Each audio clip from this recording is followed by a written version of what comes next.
house at Northlands Coliseum in Edmonton. Let's meet the gentleman in charge of proceedings for this Game 2 in the NHL Soviet Series 85-86. The referee will be Kerry Fraser. And the linesmen, Swede Knox and Randy Mitten. The starting goaltenders for Central Red Army, 27-year-old Sergei Malinkov.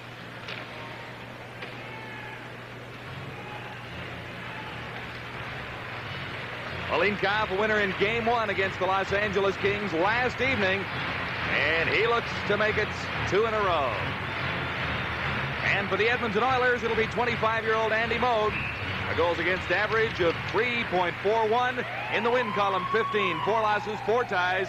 Moog has never lost to the Soviets. He was a winner in 1982-83. But then again, Howie, he has only played against the Soviets on one occasion, at least at this level. Well, I'll tell you, John, if he plays up to the form he displayed during that 6 or 8 weeks that Grant Fuhr was out with that bad injury, I saw him play 3 or 4 times, and he was just sensational. Stayed in his feet, challenged, didn't guess, and made stops that kept the Edmonton Oilers in the game until their big lines broke loose. And I got a feeling we're going to see just some hockey game here tonight, folks. There's something about it, Howie. This has often been called a quiet building, the Northlands Coliseum, but I can remember a couple of occasions when the Soviets have met Team Canada and the Edmonton Oilers on other occasions where the building has come to life. Well, the Soviet games, as you said a moment ago, I think just brings out the best, not only in our players, but in our fans across the country. I listen to the national anthem being sung in most of the buildings across Canada, and everybody stands there and yawns. It's not like that in the United States, and it wasn't, folks, like that here tonight. Most of the people joined in and the singing of the national anthem. So let's go, guys. And I think you're going to be in for a great treat. The thing that you have to watch and appreciate more than anything else when you're watching that Soviet club tonight is their puck handling at high speed. They're just magicians with the puck, and if they live up to their reputation, particularly what I think about them, their passing is going to be great. It's a pleasure to welcome our American viewers tonight who are viewing us from coast to coast in the United States on ESPN. Underway at the Coliseum, Game 2 of the 85-86 series. The Edmonton Oilers tonight against Central Red Army. The Soviets forcing the Oilers into their zone early in the opening seconds of the game. Out there for the Soviets, Makarov, Tyumenov, and Krutov. Krutov is number 9. Up and over the boards, and a stoppage in play. And at the Soviet bench, the man in charge of proceedings is Viktor Tikhonov. Well, they say he's in a little bit of hot water back home for Soviets international play of late. I don't believe it for a second. Good hockey coaches, managers of people who can teach discipline and produce winning teams are just as scarce as Gretzky's. And the Soviets aren't dumb. They're not going to get rid of a big asset that they have. Soviets get it out across their line. That's Krutov, number 9, flipping it back to Gusarov. Now it's ahead on the right side to Tyumenov, and he can't get anywhere in the neutral zone. Coffey moves up for the Oilers to add a little pressure to the Soviets. Gretzky along the boards, banks it in just across the line, up and over the boards at the Soviet bench, and then amongst the spectators once more with just a minute gone in the opening period. Glenn Sather looks forward to these international confrontations. I'm sure fond memories of the Canada Cup last year, but he says he can learn just a little bit about how he might improve his team and his game plan and strategy by meeting clubs like this, and I guess that makes sense. It certainly does, and I'll have more to say about him later on. Just a great hockey man. Fogelin for the Oilers, rips it in, moving in for Edmonton. Ramo Suminen, number 25, McClellan, got it back for Fogelin, and Fogelin cleared it in behind the Soviet goal. Fedosov, number 2, got it to the line, it's out. Chance for the Soviets here as Baikov goes down, drops it back, neatly played by the Soviets. And it was blocked out in front by Kevin Lowe. McClellan covers for the Oilers. And McSorley got it across the line for Edmonton into the neutral zone. Soviets quickly back in. Working right in that time was Baikov, 19. And Fedosov back for Central Red Army. His pass for Gerasimov, number 12. Still with the puck, Gerasimov to the Oiler line. Plays it out on the left wing. It comes back to Bykov. Fired wide. Gerasimov, number 12, forced back into his own zone. McTavish is out there for the Oilers, number 14, to the line. And the shot. Malinkov, an easy save. And he hangs on for a whistle. Face-off in the Soviet zone. Well, they tonight, folks, without a doubt, the Gretzky, Curry, and Anderson line are going to be the ones that are going to have to supply a heck of a lot of the offense, the skating, the puck handling, and the chances on goal. It's the McClellan line, the McTavish line, and Rogers, and the supporting cast on defense are going to have to win this or keep the Edmonton Oilers close with their constant bodily contact. The second they go to a Soviet player and they don't finish the check and take the man, they're going to be in trouble. They're going to have to play the best checking game they've ever played in their life in order for them to win tonight. And there's a penalty coming up. Elbowing spotted by Gary Fraser down there.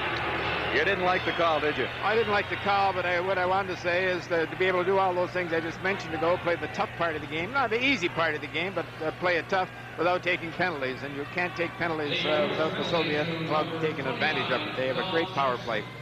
Great puck control. It looked a little innocent, but the elbow was definitely up. Gretzky is out there now, along with Coffey and Curry and Charlie Huddy to kill out the penalty. Soviet power play, first advantage of the hockey game for the Central Red Army. Back to the Soviets. Starkiev. He's number 3. Plays it off on the right side. For Zubin, 25. Coffey claims it on the boards. Soviets have a chance. Shepelev, the save. Andy Moog. Gretzky claims the rebound, banks it. And it comes right to the point. Gretzky didn't get much on that one, trying to clear it out of his zone. Soviets out in front on the power play. Back to the line. Good work by Coffey along the boards. He forced it. Curry has it. Coffey. In for Curry. He was offside. Well, I'm sure you're sitting at home watching this hockey game. Edmonton Oilers kill the penalty. It comes to Coffey in the corner. He whips it around the board. 3/4 speed. Oops, the wrong colored guy, a red jersey. And then a few minutes later, after Moog made himself a great big save, Gretzky gets it and poops a high fly into short center field. And the defenseman stayed right there and picked it up. There it is, what I'm talking about right here. Gretzky had time to make an intelligent play, get it out of his own end. You can't move it from a white sweater to a red sweater without it hurting you in the long haul. Can't give the puck away in your own zone, especially against this club. A minute 19 seconds left in the Soviet power play. Don Jackson in the penalty box for the Edmonton Oilers. Gusarov for the Soviets. Central Red Army out and across the line into the Oilers zone. Flipped in by Makarov. Chance for Gretzky. Couldn't catch up with it. Now comes up with the puck behind the Soviet goal. Gretzky working along the boards. He's pushed off the puck. It's picked up by Krutov. Number 9, Krutov starts back for the Soviets. Ahead on the right side for Tiumenev. Working in, can't get a shot away. This is Krutov back to the line. Getting set for the shot. The save, Moog. A rebound, and Moog got a piece of it. Back to the line once more, Gusarov, number 5. Curry tried to force him out across the line for the Soviets now. Tiumenev. Blocked out in front by the Oilers. Gretzky controls and clears for Edmonton. Scoreless in the opening period. The Oilers in Central Red Army. 18 seconds left in the Soviet power play. Makarov now to the Oiler line. Feathers one in neatly. Moog played it to the corner. 4 seconds left in the power play. The Oilers have weathered the storm as Jackson steps onto the ice. Soviets to the Edmonton line. Into the corner, picked up by Veselov, number 11, got it out in front. No one there. Back to the line, working in. Fedosov, number 2. This is Hunter. Ahead for McTavish. McTavish couldn't get it for Napier.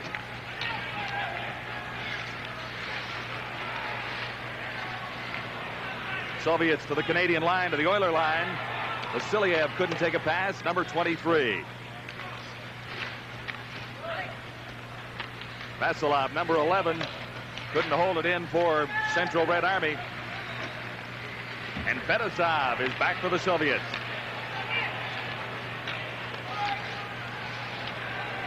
And across the Oiler line, this is Gerasimov, number 12, ridden out by Randy Gregg. Gerasimov still has the puck, trying to get it out front.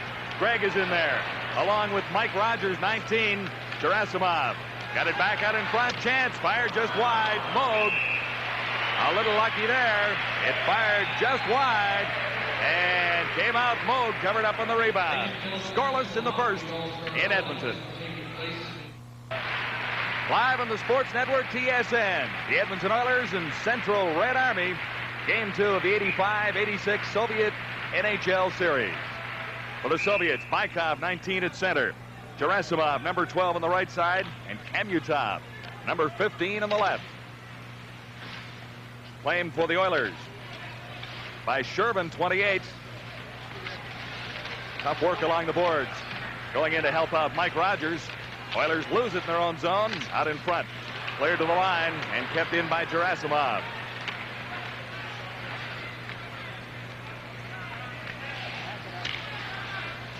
Kamutov to Bykov.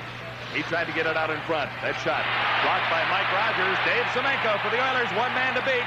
Semenko doesn't have a lot of speed, dropped it back, and the Soviets cover up neatly as Bykov turns around and heads the other way. Over for Kamutov. Now Bykov in the corner, 19. Kamutov goes in to help the Oilers come up with it in their own zone. This is Don Jackson for Edmonton. Tries a rink-wide pass for Shervin. Shervin couldn't come up with it. Kevin Lowe over on the right side. Semenko couldn't take a pass in the center zone. Icing called against the Soviets. They'll take it all the way back. Well, folks, we've got something to show you here that the Soviets will constantly try to do, and they're very, very successful at it. What they'll try is to get the Edmonton Oilers playing in this part of the rink. The puck will go around in this area here. Now just watch how it develops. Now you get 4 Edmonton Oilers in that part of the rink, and it's dumped back again. And they stay in that part. Now stop it right here. Stop it right here. Here's the Edmonton Oilers. Look at it in this part of the rink here and here. Okay, now let it go. Watch the pass up to the man and the hash marks on the boards. Now there's that great pass, and there's a 2-on-1 break. They manufacture those 2-on-1 breaks. Back to the live action. Gretzky is out there with Anderson and Curry. The forward front for the Oilers, Lowe, number 4. Back on defense. Anderson has to go back. Plays it back for Kevin Lowe. Lowe ahead to the central ice area. Soviets cross the line. Gusarov takes a big hit from Lee Fogelin. Here come the Oilers. Anderson with Gretzky. Got away from a check. At least got away from it partially. And they got elbows up again. This time against the Soviets. Well, what you saw a few moments ago, folks, is what the Edmonton Oilers have to do. Finish the check. Don't throw the stick at these Soviet players, because if you do, ho-ho-de, ho-ho-ho, you'll be looking at a lot of hot air, big wind, and nothing else. Just finish the check on them consistently, and you stand a chance. Here's the penalty.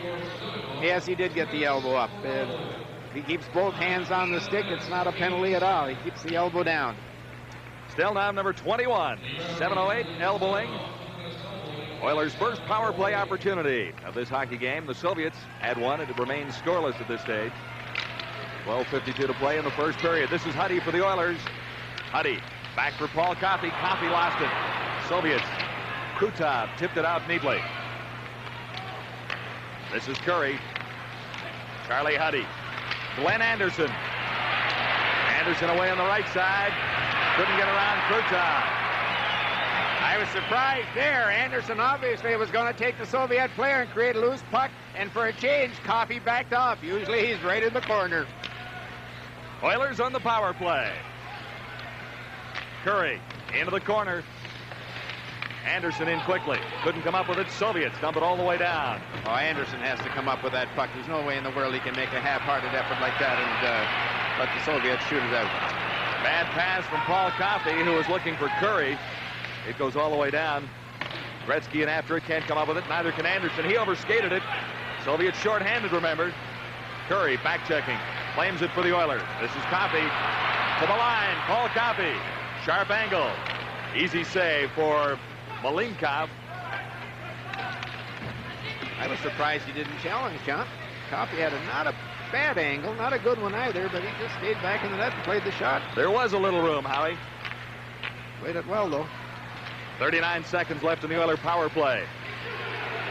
Across the line, this is Napier. In behind the Soviet goal, Randy Gregg dumps it back in. Gets past Gregg and rolls out across the line. Oiler power play has not been effective.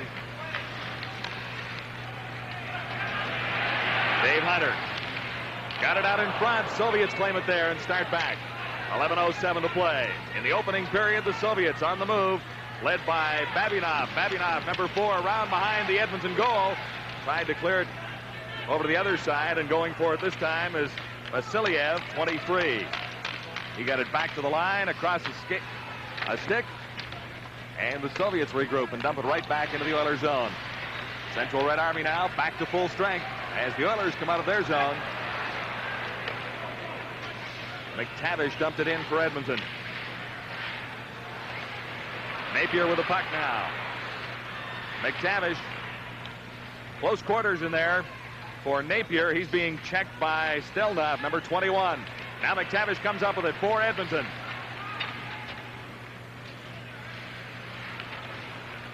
Hunter can't control it. Neither can Fogelin at the point.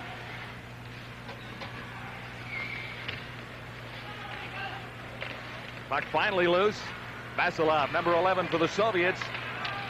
Now it's held for a whistle in the Soviet zone. Midway mark of period number 1. It is scoreless. The Edmonton Oilers and Central Red Army. Face off in the Soviet zone. 10 minutes to go in the opening period. Still scoreless. Oilers and the Central Red Army. Big save for Malinkov right after the face-off. You know what? So far, we've played 10 minutes, and I don't think it's been a good hockey game other than the first shift of the doggone thing, and maybe the Soviets and the power play played real well. I just think the players are a little tentative. There have been 2 very, very cheap penalties. All of a sudden, they've got the idea, hey, this is a freewheeling, wide-open game, no bodily contact, and I'm not going to run at anybody and get a penalty. They're not playing all out there. Not so yet. far, Howie. Not yet. But you said the Soviets wouldn't be tired. They're not tired. McClellan tried to clear it into the Soviet zone. And coming out with it, the Soviets to the Oiler line. Bykov, 19. Tried to find an open man on the right side. Kamutov, 15, goes after it. Couldn't get to it. Kamutov. And it's back into the Soviet zone. Malinkov clears it around. Oilers get control to the side of the net. Picked up by Suminen. Now it goes to the Soviets once more, who start back, led by Gerasimov. Good drop pass. Good save by Andy Moog from Kamutov, number 15. Moog had to be sharp on that one. Another chance for the Soviets moving in. Gerasimov. Off a leg out in front. Another save by Moog and batted away. Back to the line. And the Soviets keep it in. This is Kasatanov, number 6. Oilers were lucky to come out of that one. Moog had to make a couple of big saves. This is Huddy. Riding out Kasatonov, number 6 for Central Red Army. For the Oilers now. Shervin, 28 along the boards. It comes back to him. Look for an open wing. No one there. Semenko after it. So is Drozdetsky, number 13. Nice pass in the center ice area. Shepelev, 27. Good pass going in. Moog, brilliant save. And on the rebound, they score. Moog made the initial save. And on the rebound, the Soviets have taken the lead. What a great pass. Right, watch this pass here. Puts the player home free. He just walks around the outside, and Moog comes out with a stick check, but didn't have a chance in the world to get back up to control the rebound or make a save on the rebound. The Soviets came close to scoring on 2 occasions before that, and Moog made unbelievable saves, but the second you let up on them, the second you don't stay with your man against these fellas, and it was Zubin who put the puck in the net. Alexander Zubin gives the Soviets the lead at 1-0 with 8 minutes to play in the opening period. Moog had to make a couple of big saves just prior to that, and he made one but couldn't cover up on the rebound. He was hopelessly out of position. Trailing 1-0, the Oilers start back. Gretzky can't take a pass at the Soviet line. And quickly, Central Red Army to the attack. This is Zubin, 25. Now Shepelev. Off a leg, the shot ricochets into the corner. And a penalty coming up. Something else, John, quality shots. I can't remember the Oilers having one yet. They're not really playing with the jump that they should be having. Here's this save that Andy, he didn't make it. That's the penalty in front of the net, and can't understand why he took that penalty on the attack. Two things stand out in my mind already. Just how well the Soviets are playing defensive hockey. They're just taking everything away from the Edmonton Oilers, particularly in their own end. Their discipline is just outstanding. They're not giving anybody a scoring chance, even the Gretzky-Anderson line when they were on the ice with a man advantage. And the other thing is on offense. They used to have their shot at the net, give up, and let you bring it out. Not anymore. They pursue. They do some checking. They make an attempt to control the corners. And the other thing is they're playing a little tougher. A little tougher. On the power play for the Oilers, this is Paul Coffey. To the Soviet line and in. Gretzky around behind the net. Can't come up with it. Pinching in that time. Huddy couldn't come up with it for the Oilers. Soviets have it now. Gusarov. Content to dump it into the neutral zone. Hops over Coffey's stick and all the way down. Minute 33 left in the Oiler power play. Second opportunity on the power play for the Oilers. This is Jari Kurri. Curry around behind the net. Anderson claims it there. Glenn Anderson trying to get it for Gretzky. That play doesn't work. Soviets are doing something that the national teams don't do. Usually on the power play, Gretzky gets as far as he possibly can from the action. The puck comes to him. The Soviets are putting someone with him. Coffey dumps it in once more. Gretzky is after it. Soviets dump it all the way down across Huddy's stick. And Moog has to come out of his net to play it. Makarov, 24, was in for the Soviets. Chance for the Oilers here. This is Hunter. Hunter left it at the line for Kevin Lowe. Lowe overskated it but controlled it. In for Gretzky behind the net. Gretzky back for Hunter. He didn't see it coming. And the Soviets able to clear it leisurely down the ice. Moog out to set it up for Randy Gregg. Hunter tipped it in. Malinkov had to make the save. Kept in at the line by Gregg. Couldn't take a return pass. He was out of position. Soviets missed an opportunity. Vasiliev, 23, had a chance. 14 seconds left in the Oiler power play.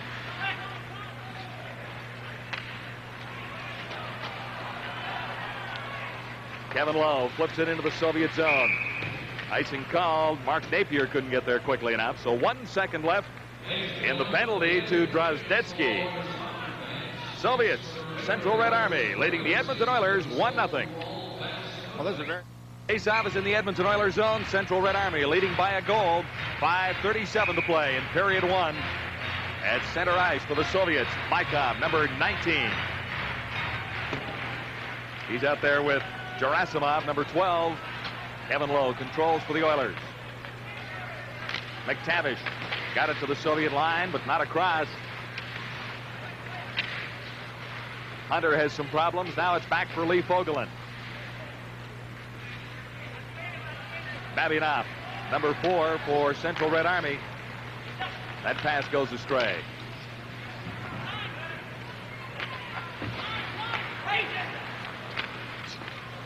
Hunter can't take a pass in the neutral zone. And the Soviets start in. This is Kamutov.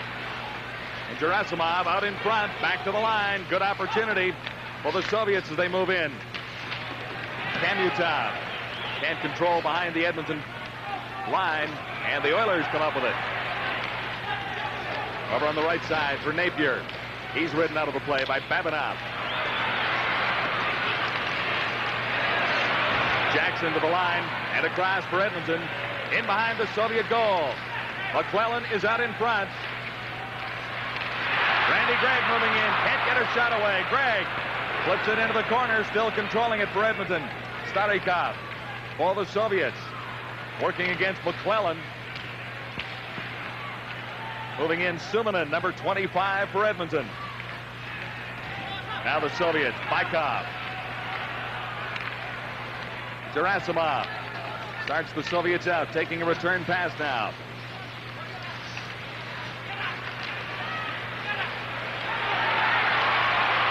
Suminen for the Oilers to the line of the cross. Dropped it for McSorley. McSorley going in, takes shot, scores! Marty McSorley had some trouble with it too. Howie caught up and escaped. Well, it was a great drop pass that held the Soviet defense right there. Watch this. You have two Soviet defensemen, particularly that left guy, chasing him as he cut across in front. And the drop pass was misplayed first by McSorley, but boy, he just kicked it off his skate. Look at there, right up on his stick. And did he pick the far corner? And I am very much surprised again that Malinkov did not challenge. He was backing up. When the shot was made by McSorley, he was backing up, and that just opened up that far corner. Suminen draws the only assist at 16-13. Gregg gets one as well. I'm sorry about that. Suminen and Gregg setting up McSorley. It is even at 1, period 1. Oilers come to life just a little bit with 3 minutes, 27 seconds to play in the opening period. It has been slow at times, but the Oilers have a little life after getting even at 1. Well, that should bring... There's Paul Coffey, and folks, it's just a pleasure to do the amount of games that I do here at Edmonton and see this guy play. He's probably as good a skater as ever played in the National Hockey League, and there are times I say he's even better than the great Bobby Orr. He's a wonderful entertainer. Just give him 2 strokes and zip, zip, and he's gone. And he hits full stride in about 3 strokes at the very most. And then when he gets to the opposition's blue line, he starts to coast and passes everybody. He's not got under a full head of steam tonight, not really played that well yet, but give him a chance. Great hockey player. Paul Coffey will be with Jim Van Horn in our first intermission. And one thing he can do, the knock on the guy, is that he can't play defense. That's not right. When he wants to, he can play defense, play well behind the blue line, as good as anybody. Semenko had a chance right from the faceoff, didn't have anything on it, fired it wide. Soviets on the move once more. Makarov still has it, ridden out by Paul Coffey. Semenko got it out across the line, and it dribbled back in. Well, there you had an excellent chance to see Coffey's lateral mobility. He just made the turn, and that Soviet player put about 7 moves on him.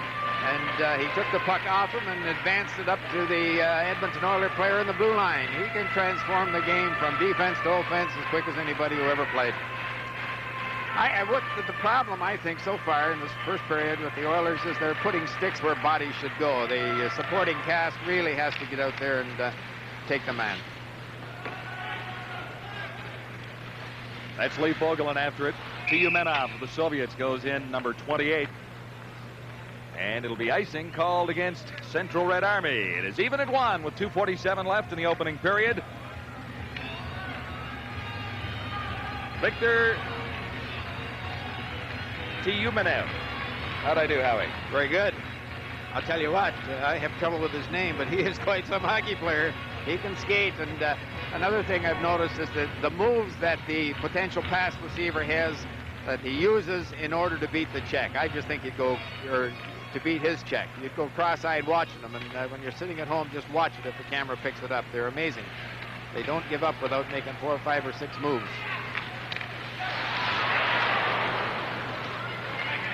Kevin Lowe for the Oilers. Quickly over for Gretzky. He couldn't control the pass.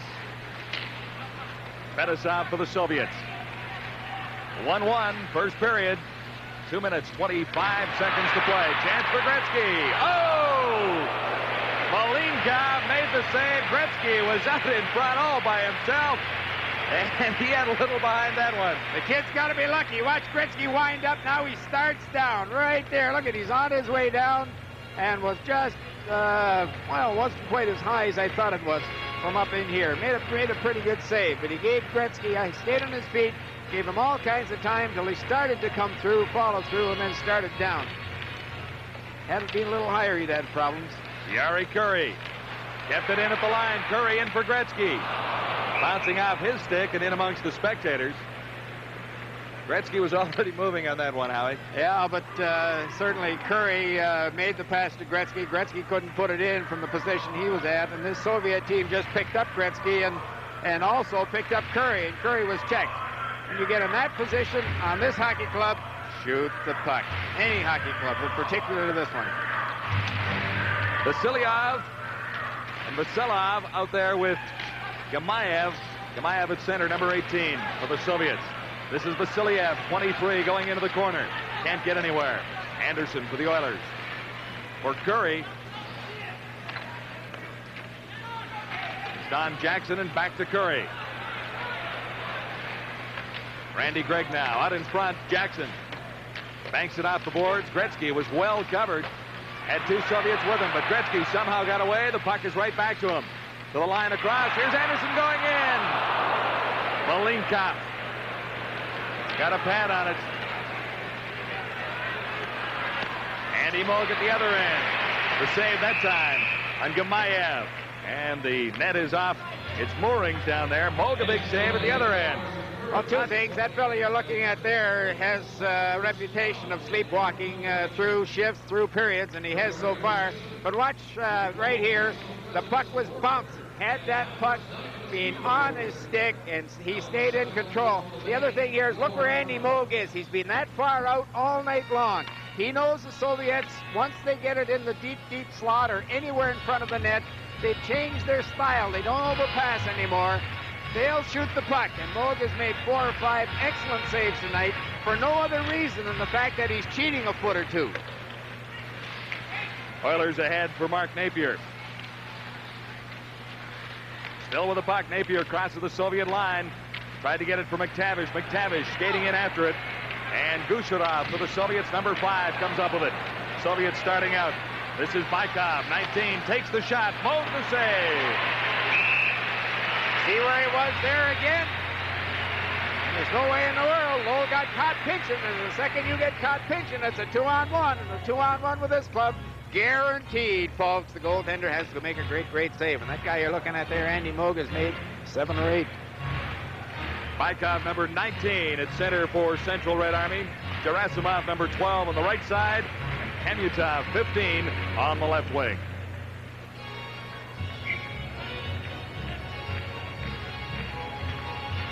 Face-off will be to the left of Andy Moog. It's even at 1 with just 1 minute 3 seconds to play in the opening period.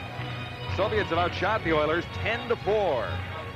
I would think good scoring chances too, at least 10-2. Kevin Lowe for Napier. He couldn't bring it home. Fetisov for the Soviets. Baikov couldn't control. Lee Fogelin along the boards. McTavish for Edmonton tries to kick it free, but it's held there. Face-off in that centralized zone with 44 seconds to play. We're at the Northlands Coliseum in Edmonton. I might have, emphasized a little too much scoring chances, 10-4. I would think shots from a chance where the puck has a chance to go in. The Soviets have had 10 or 12 excellent shots from that area. I can only remember 1 or 2 by Edmonton Oilers. Oilers slow coming out of their own zone. Finally, Fogelin got it ahead for Napier. He couldn't control it. In after it, Dave Hunter for Edmonton. Fetisov comes up with it for Central Red Army. His pass on the right side, Gerasimov couldn't control. All the way down with 19 seconds left in the first period. And they'll take it back to the Soviet zone for one rather critical face-off at this stage of the hockey game. Well, I don't know. The Oilers haven't been too impressive in the Soviet defensive zone so far this evening. Again, I have to go back to the fact that, gee whiz, there never was any doubt about their ability to play the game with the puck, to play on offense. But they've sharpened up their game defensively to an extent now. They play defense as good as anybody. Jackson kept it in. That's Gretzky in behind the Soviet goal. 10 seconds left in the period, and that should just about wrap things up. As the Oilers control in their own zone, Jackson, one of the speediest Oilers, won the foot race there and controlled long enough to kill time on the clock. And after 1, all even. Shots on goal by the Soviets, 10-4. And on the scoreboard, 1-1. Howie, there were moments in the period, but it wasn't maybe quite what we're used to in Soviet NHL competition. A little slow and lethargic at times. Well, I doubt for a moment, folks, that it'll pick up, and I would think maybe the Edmonton Oilers, as I said earlier, that they got a penalty, had a couple of dirty looks from the official about continuing on and taking out the man and raising the stick a little bit and the elbow a little bit, and I think that kept them away from bodily contact. Their NHL season. We'll take a break, go back to Toronto. During summary, the Soviets open things up at the 11:47 mark. Alexander Zubin from Drozdetsky and Shepel have made it 1-0, but Marty McSorley came back for the Oilers on a nice setup from Ramo Suminen and Randy Gregg at 16-13 to tie the game at 1. There you see the shots. Army over the Oilers 10-4. Andy Moog. And now Jimmy, we won't be too hard on the two teams. I think that a lot can happen in the second period. Both teams can come out and be very explosive, and maybe just a period of feeling each other out a little bit, Howie. Well, I think the Soviets played pretty close to their potential. I am a little bit disappointed in the enthusiasm, the lack of jump, the lack of foot, the lack of checking by the Edmonton Oilers. They can play that type of game, the type of game that they have to play against a smooth skating, slick passing club like this Soviet team. And at the end of the period, I said you can't tell one line from another on that Soviet club. They all look to be the same. They all look to have the same so much skills balance. And finesse. Yeah, they keep throwing 3 and sometimes 4 lines at you, and any one of them can beat you with the long pass, and I guess put it in the net as well. They're a very impressive hockey club. They're fun to watch. Tiyumenov at center ice for the Soviets with Makarov number 24 and Krutov number 9 as his wingers out there against Gretzky, Curry, and Anderson. Second period action underway. This is Yari Curry for the Oilers.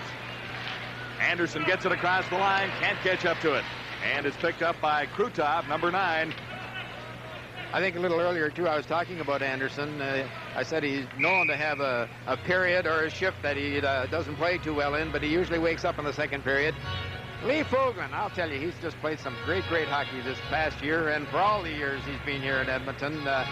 He's brutally strong, folks. There's no other word. Brutally strong. When he lays that piece of lumber on your hand or on your knee or on your wrist, you are in trouble. And nobody goes around the outside of him at all, and he's playing, I think, much cuter with the puck. He's moving it better than he ever did before. Just about as steady as they come in the NHL. That's right. And just a heck of a guy. Got more skills than his old man had, I'll tell you that. And he's almost as tough as the old man. Face off in the Soviet zone. It is 1-1. Second period just nicely underway. As the Soviets control in their own territory, Makarov tries a right side pass. This is Tiyumenov, number 28, back for Makarov, going in, takes the shot. Moog the save. Looked a little bit surprised by the angle of the shot. Makarov backhands it out in front. Huddy for the Oilers, claims it there. Now Curry. Oilers slow coming out of their zone. Banked off the boards. Gretzky leaves it. Curry goes in after it. Red Army to the attack. This is Tiyumenov. Krutov, number 9. Can't get anywhere. Curry, just a little too far. The pass for him that time. Soviets dump it right back into the Oilers zone. Coffey now for Edmonton. Tried Gretzky in the central ice area. He couldn't control it. Coffey for Anderson. That didn't work. Gretzky picks it up. Backhand pass to Curry. Curry couldn't slip through the defense. Couldn't control the puck. Curry has to go back into his own end. He's probably by far the best defensive hockey player, best defensive forward on the Edmonton Oilers. When he runs up ahead, he's standing still. He doesn't do anything constructive. But when he goes deep in his own end and then comes late, it's just murder. He's a great hockey player. Tonight he's standing and waiting for the defenseman to give him the puck in the center ice area. There's a guy who's playing great hockey for all you people in the Montreal area. Just never gives the puck away. Up and down his wing. Does so many little things right. He's an excellent checker, and give him half a chance and he'll put the puck in the net. He has been a great addition. Second or third line player for this Edmonton Oilers hockey club. 10-year NHL veteran. I remember I used to go into Toronto when he played with the old Toronto Torals just to see that kid shake, rattle, and roll. My goodness, could he skate. Never saw a better skater. At 17 and 18, he could fly. Napier along the boards, lost it momentarily, but it comes to the Oilers. This is Rogers. Rogers for Don Jackson. Jackson got it out in front. The Soviets are quick to cover up. Jackson's a little mad. Someone took his feet from underneath him and he kicked at him. McTavish lost it along the boards. Soviets controlling the Oilers zone. Moog had to make a save on a point shot from Kasatanov. Kasatanov kept it in at the line. McTavish couldn't get it out. 14 for the Oilers. For the Soviets, Kamyutov, 15. It is finally out across the line and back in. Whistle down. The faceoff will be just outside the Oiler line at 1-1. 17:40 to play in the second period. You know, flooding the zone since the last 7 or 8 years in the National Hockey League, and I guess it's particularly being developed because of playing the European teams, has been copied and done very, very well by NHL clubs and all Canadian and American hockey teams at whatever level. But watch the Soviets tonight. They flood a zone tighter and with more people than I've ever seen before. So far, they haven't got burned. McTavish for the Oilers across the line. That play broken up neatly. Soviets start right back. Drozdetsky is open, number 13. It doesn't go that way. Drozdetsky into the corner as Shepelev took the shot. This is Shepelev for the Soviets. Out in front, nobody there. Goes to the sideboards. Zubin, 25 for Central Red Army. Couldn't control. Babinov ahead for Drozdetsky, 13. And it's back out across the Oiler line. A penalty coming up against the Oilers. Looks like Hunter, number 12, for tripping as Andy Moog touches it behind his own goal. Hunter, guilty of tripping. The Oilers will be a man short. Even at 1 in period 2. Players Hunter getting a very, very foolish penalty, and I'm not. Oh, gee whiz. The Soviets can do it too, folks. I thought it looked a little innocent. One hand and just laid it on his knee, and down he went. Well, they're pretty good learners. On the power play for the Soviets, kept in at the line by Gusarov, number 5. Back to him now, and it hops across his stick. Soviets have Tyumenov, 28, Makarov, 24, and Krutov, 9, out on the power play. With the puck right now, Gusarov. This is Krutov. Krutov easily across the Oiler line. Took a pretty good check from Charlie Huddy. Soviets controlling the power play in the Oiler zone. Man out in front. Open Stelnov. Fired it wide. Oilers dump it down. Can't understand that point man. The defenseman moved in the top of the circle. Nobody to block the shot, and he made a pass. Got to shoot the puck. Makarov for Central Red Army now. Across the Oiler line. Left it there for Krutov. He works into the corner. Back to the line. Fedosov. Gretzky was there. Made the play and backhanded it down the ice. I'm surprised Fedosov just didn't put that puck in the air. Nice little 6-foot pass in the air, and it's over Gretzky's stick, and Oilers are in trouble. He put it along the ice. This is McTavish for the Oilers. Anderson can't catch up to it. Number 9, McTavish pinches in, keeps it in for the Oilers. Satanov, number 6, for the Soviets now. Pass on the right side for Kamyutov. Kamyutov, number 15, ridden out by Jackson. Moog out to steer it along the boards, and the Oilers get it down the ice. Here's a chance for Edmonton. McTavish is open. Anderson couldn't get it there. Still couldn't. Fedosov. Now Kasatanov, number 6, plays it over to the right side. Gerasimov, number 12, back for Fedosov. The shot deflected out in front, and they score between Moog's legs. The shot from the point deflected out in front. Watch Fedosov here as he winds up. He slides it along the ice. Moog is out where he should be, and there's a Soviet player comes in and just lays his stick on the puck that was shot purposely along the ice. Look at this. The back of his stick hit the ice first in order to keep it down, and the puck just slid along the ice, and great, great, great play. And that's why Fedosov is considered one of the best scoring defensemen, best playmaking defensemen in the Soviet Union hockey empire. He's something else. Smart. Vyacheslav Bykov, credit for the goal. Early in the second period, the Oilers right back. Malinkov falls on a loose puck that dribbled out in front. Not a glorious scoring opportunity for Edmonton, but a chance nonetheless. It is 2-1 for the Central Red Army leading the Edmonton Oilers. And ahead on the Sports Network TSN football action. The All-America Bowl comes your way on Wednesday, December 31st, 8 o'clock Eastern. Georgia Tech and Michigan State, two pretty good football teams, line up in the All-America Bowl on TSN. Oilers have some pressure on in the Soviet zone now. McClellan is out in front. Couldn't get a pass from Suminen. Now McClellan tries to feed it through for McSorley. He has the Oiler goal. And it's cleared out where Kevin Lowe claims it for Edmonton. Back for Lowe. Man on the right side, Suminen. He's ridden out by Babinov. McClellan working in there with Suminen. This is McClellan behind the Soviet goal. Still has it. Works it out, but scores! Suminen waiting by the side of the net, but McClellan made the whole play possible. Well, we talk about smart plays, many plays, skillful plays by the Soviets. Watch this. McClellan just outfought them behind the net, but had everybody watching him, everybody on the ice except Suminen, who anticipated that the pass was going to come in front of the net. He moved in, and there you see him scoring a very, very important goal. How about the supporting cast for this Edmonton Oilers? McClellan with a great big goal, McSorley with a goal, or Suminen. McClellan with a great play. McClellan made the play. Oh, did he no ever? question about it. A lot of hard work on that one to set up Suminen out in front. Here's Huddy at the point. Shot deflected wide. Soviets start back. Drozdetsky couldn't take a pass. Now it comes to Drozdetsky at the line. Fires over on the right side for Zubin, 25. Zubin lost it. Huddy claimed it. Played it ahead for Anderson, but it comes loose. Gusarov for the Soviets. Now Coffey. Coffey for the Oilers. Lost it. And this is Anderson. Anderson working against Drozdetsky.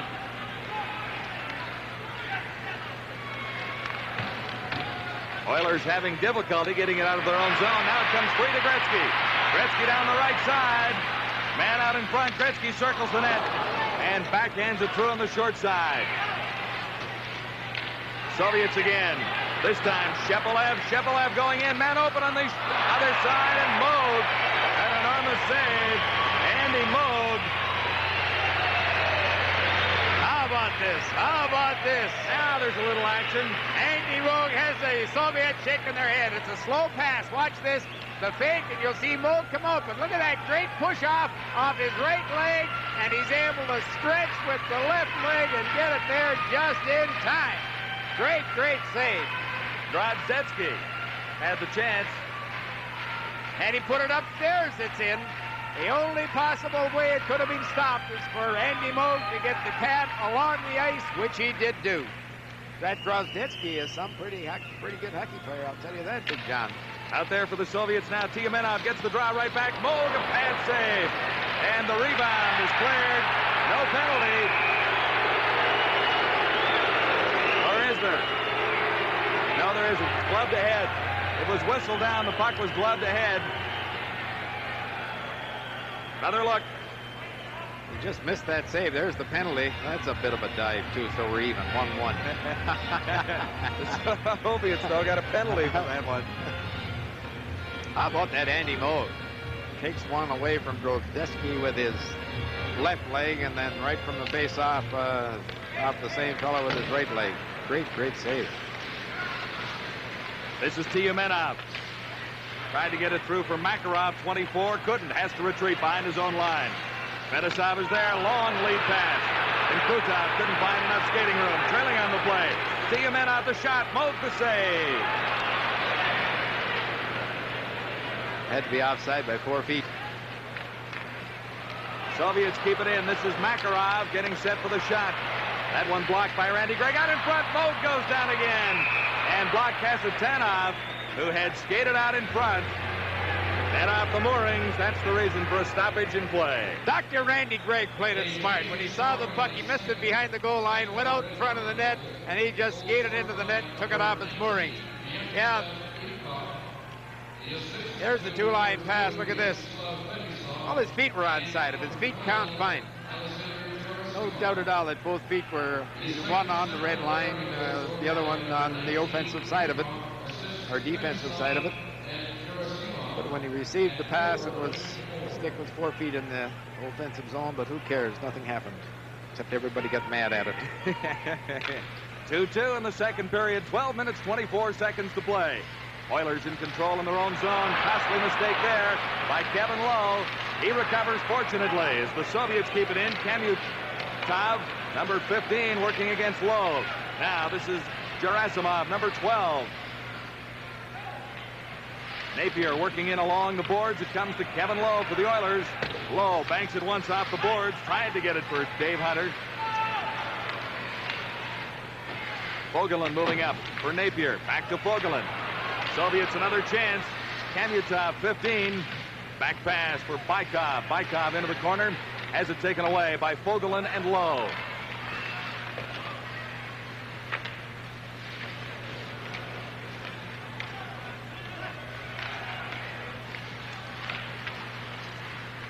Gerasimov. And now Bykov. Gerasimov once more. Has two Oilers to beat. Can't get around Lowe.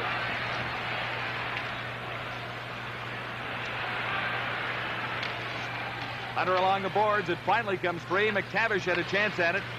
Soviets back to the attack once more. Gerasimov into the middle for Kamutov.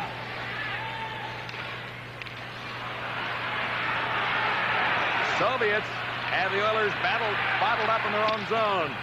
Gerasimov got it behind the Oiler goal. Back to the line. And it's skipped across. Outside against the Soviets at the Oiler line. The NHL Soviet Series, 85. Here with the Sports Network, TSN. We're even in the second period. John Wells along with Howie Meeker and Jim Van Horn at the Northlands Coliseum in Edmonton. Soviets have outshot the Oilers 18-6 to this stage of the second period. We're almost at the midway mark. It is even on the scoreboard at 2.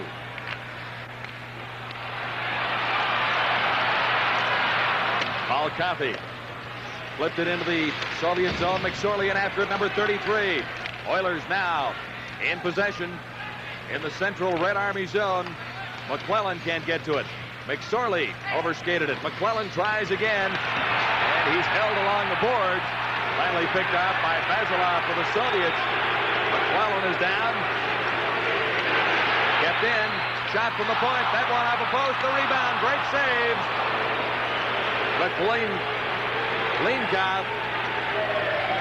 Malinkov coming up with a big save on the rebound. It came bouncing right out. Well, the fellow you looked at there makes a pretty good save here. Again, he's not challenging, and he's down unnecessarily. But look at, he stacks the pads, and the Edmonton player was not able to get it up high. He went down in the first shot, shouldn't have, and almost paid the price on the second. Sergei Malinkov, 27 years of age. A winner in his first appearance on this tour in Los Angeles last evening. From the faceoff, Kasatanov got it to the line. It's out and across. Soviets quickly to the attack once more. Going right in. Moog came out and challenged the shooter that time as he cut down the angle on Shepelev. Out in front, Moog is down with Drozdetsky, number 13, standing in front. Moog had little choice.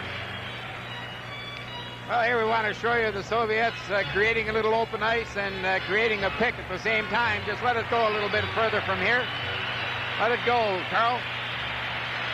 All right, stop it right there. Stop it right there. What's going to happen here is this player will come in and force the player to go back, but he'll create interference all the way. Now look at this, how he takes him out. There's the open ice, and there's the pass, but the Edmonton defenseman cut across just in time to get a stick on it. Back to the live action after the face-off in the Oilers zone. Randy Gregg got it to the line, not across. Zubin had it for the Soviets. Penalty coming up.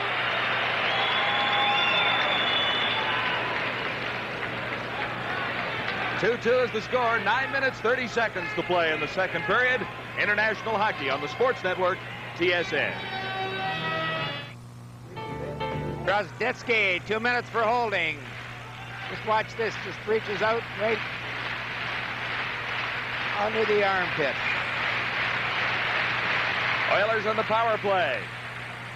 This is Gregg. Curry on the right side.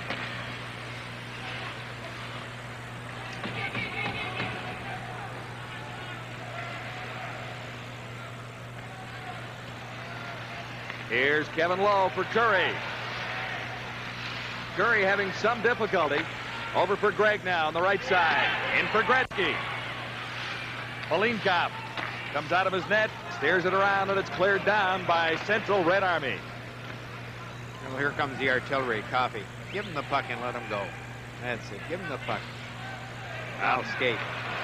Minute 18 left in the power play.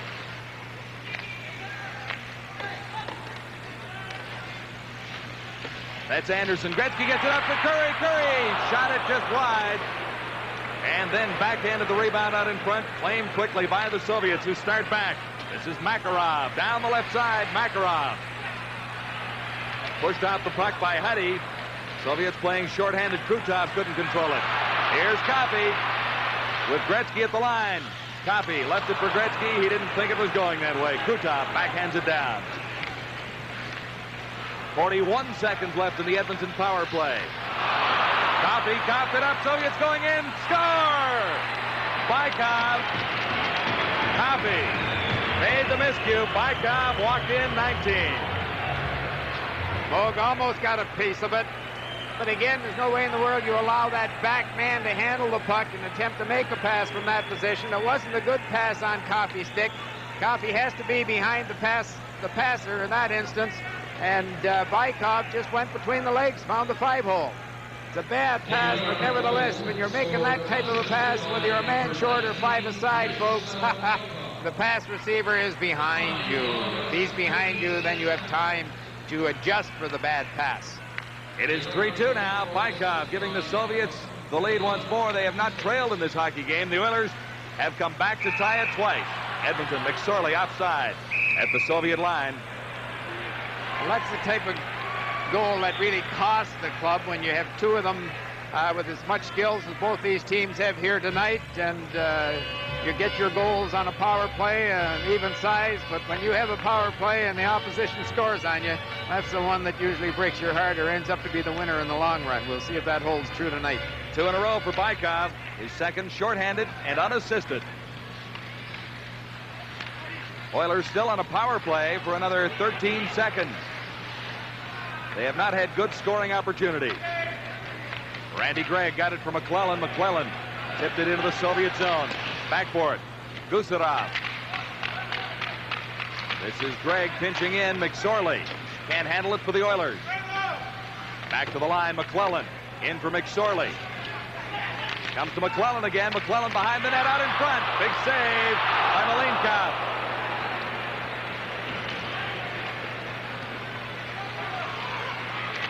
This is Suminen. Lost it. McSorley slips it in. Fans looking for a penalty against the Soviets. It did not come. McClellan upended out in front. Gregg moving in. Good hit.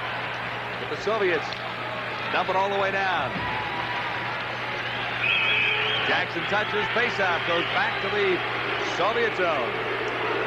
Up to this point in the game, McClellan, Suminen, and McSorley are head and shoulders the best line for the Edmonton Oilers. And this pass goes to Suminen. He picks it up. He'll get it just off the right post, and he makes 2 excellent plays, but he's not able to get it upstairs. That isn't what I was looking for.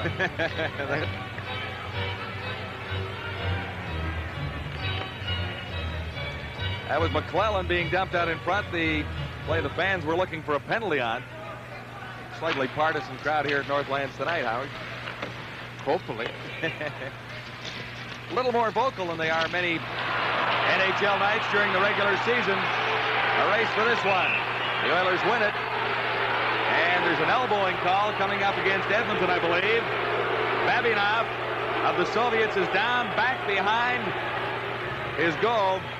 Viktor Tikhonov looks down. Sergei Babinov.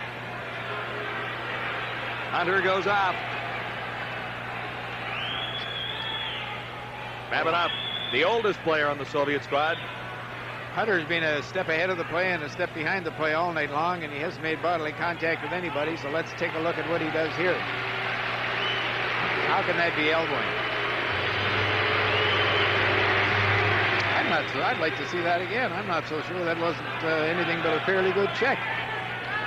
The referee, Kerry Fraser, saw it in another way. I guess. Here's another angle. Thanks, fellas. Another angle.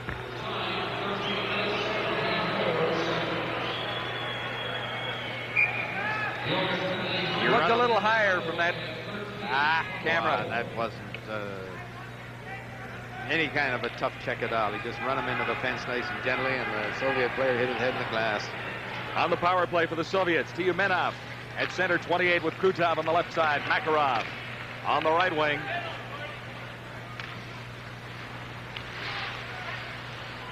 Fedosov for the Soviets. For Tyumenov. Now Krutov. Back for Tyumenov. Tyumenov working in. Plays it over to the other side. Man open at the point. That's Fedosov. Number 2 wide open back there. They go the other way. Right out in front. Moog blocked it. And it's steered aside by the Oilers. Soviets on a power play. Krutov. Back to the line. Fedosov. Back for Krutov. Into the slot and back for Fedosov, who moves in. Plays it for Krutov. He's checked. Good plays. The Oilers get it to the line. And across. Not for long as the Soviets cross the Edmonton blue line once more. In for Makarov, number 24. He comes out with it. Makarov back to the line. This is Krutov. Makarov for Fedosov. Oh. Fedosov moves in, takes the shot. That one dinged off the post. Well, Fedosov is doing here what he does, I guess, with the teams back in the Soviet Union. He's got the players dipping and diving. He moved in there, faked the shot, and everybody went down, and he passed it across. He's just a very, very skilled hockey player, and that's the fellow I'm talking about right there, Fedosov. The more you see him play the point, the more you realize that he, by world standards, is a premier hockey player. 25 points in 20 games in the Soviet elite division, and he's a league all-star. Well, he does so many things out there. Very, very skilled with the stick and smart with the head, and plays it tough with the body, and that's a rare combination to have all those assets and using them. That's the key, having them and using them. There's a fellow that has all the assets in the world, number 99, Mr. Gretzky. What a hockey player. He's not really been a dominant force in this hockey game as yet, Howie. That's right. He lacks the one thing that would make him really outstanding against the Soviet club, and that's just that extra step and speed. He's adequate, more than adequate, but against a club like this, he needs that extra step. Oof. Curry has trouble at his own blue line, but finds Gretzky at the Soviet line. Gretzky puts on the move. There's Curry going in. Oh! Slid it right across. Malinkov came out. Here's Curry for Gretzky. Couldn't get it through. 14 seconds left in the Soviet power play as Makarov crosses the line offside. Was Kasatanov. Now, what I was saying about, that's Curry there a moment ago, but I was saying about Gretzky, if he could move his feet like he moves the stick, if he could move his feet like he moves his head right here, look at this pass. Just beautiful. He knew where he was, and Gretzky put it, I think, maybe a foot or two ahead. It was on Curry's skate, but had Curry stopped, as he normally would, he'd have put that in a wide open net. But that Gretzky is just a magician with his brain and also with the stick. 4 minutes and 47 seconds to play in the second period. The Soviets lead the Edmonton Oilers 3-2. And in 6 seconds, the Oilers will be back to full strength with Dave Hunter back from a 2-minute elbowing call. Gretzky in forechecking. Almost comes up with it. Soviets break out quickly. Gerasimov over for Bykov. Back for Bykov now. Man open right out in front. Moog stands his ground and on the rebound as well. Good effort by the Soviets. Great effort by Andy Moog. You can't turn your back on any hockey player at any league, particularly here against the Soviets. And you'll see Coffey do it twice here. He'll get this fella off the puck. He'll come out and Moog will make just a great, great save and was very fortunate on the rebound. But here it is again. Just look at this. There was a little bit room up high on the short side as the Soviet player started to cross in front of the net, but Andy Moog made another big save. Moog foiling Kamutov, 15, and Bykov, number 19. Face off in the Oilers zone. Bykov losing the draw that time. It goes to Don Jackson of the Oilers.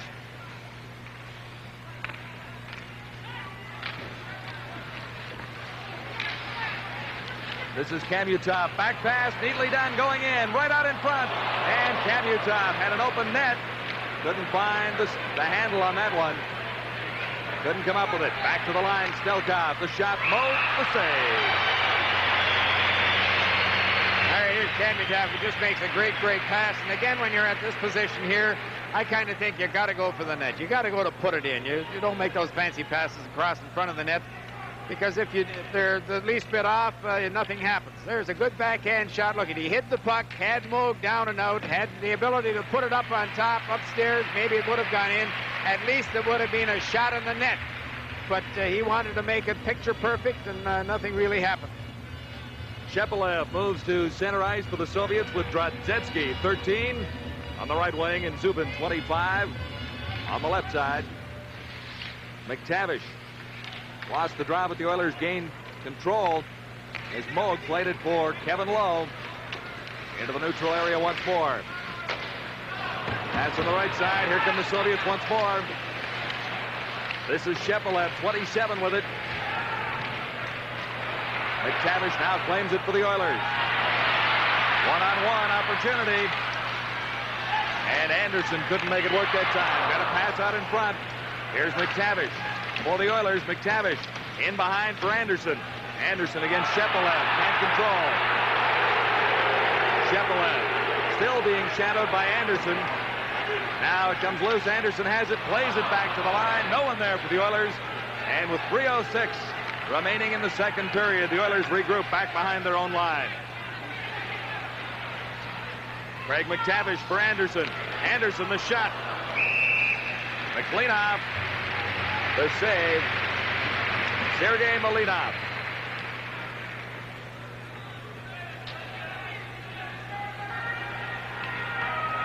He's been a busy man. He gets his stick caught in the net. Look, he gets up and he can't fish it out again. The tape's in. Pull it in. Oh, to heck with the dog. I think I can play just as well without, which is rightfully so. Nothing came of that opportunity.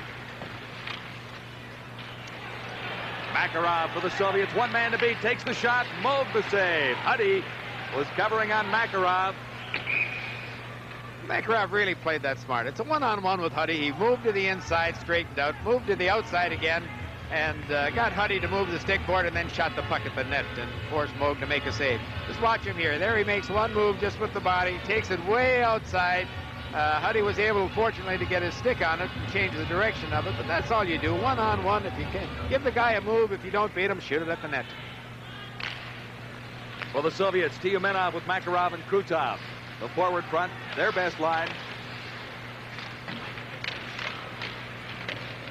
Coffey, difficulty along the boards for the Oilers. Finally, gets it free for Suminen. Suminen had it taken away by Krutov. Now Coffey lost it out front. Moog the save out in front. The red light is on. Do they count it a goal or not? Another costly mistake for the Oilers in their own zone. The net is off its moorings. The light went on. I've constantly, folks, been talking about the Soviets flooding the zone, And on this goal here, this is what they did out on the blue line. This is the start of it. That's a bad pass, really. And you don't make silly little passes like that in the middle of the rink. You take it bodily out of the trouble area, or you pass it into that corner. You do anything with it but make a 6-foot pass to someone standing still that far back. That's the second goal tonight. That very, very poor thinking, very poor philosophy, and very poor skills, really, have led to goals by the Soviet Union. Makarov makes it 4-2 for the Soviets. Two costly errors for the Oilers cost them goals. One by Bykov, one by Makarov. It is 4-2 with 2 minutes left to play in the second period. This is McSorley to the line. Dumps it into the corner. McClellan is after it.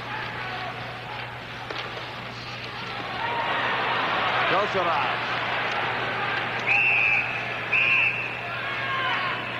One thing I've noticed really more than anything else tonight by the Soviet club, and I've mentioned a half a dozen things, is they do not go to the attack really until they get the puck out over the blue line. And this, we're just thinking a moment before Makarov got that very important fourth goal for the Soviet club, that half the Edmonton Oilers forwards were standing out in the center ice area waiting for two guys to beat three guys to get it up to them and get on the attack. And the Soviet Union flooded the zone, come up with a puck, and then it's a 2-on-2 situation, and boom, one miscue and it's in the net.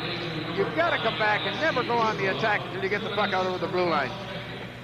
Power play for the Oilers coming up as Gosarov goes out for cross-checking. Face-off in the Soviet zone. Now's the time to make the power play work, Howie. This late stage, 1:44 to play. Second period. Oilers down by 2. McClellan along the boards. McSorley back to the line. That's Curry playing the point. Yari Curry is back there. Gretzky at the other point. McSorley trying to get it back for Gretzky. He can't keep it in. And the Soviets, Bykov, 19, races Yari Curry for the puck.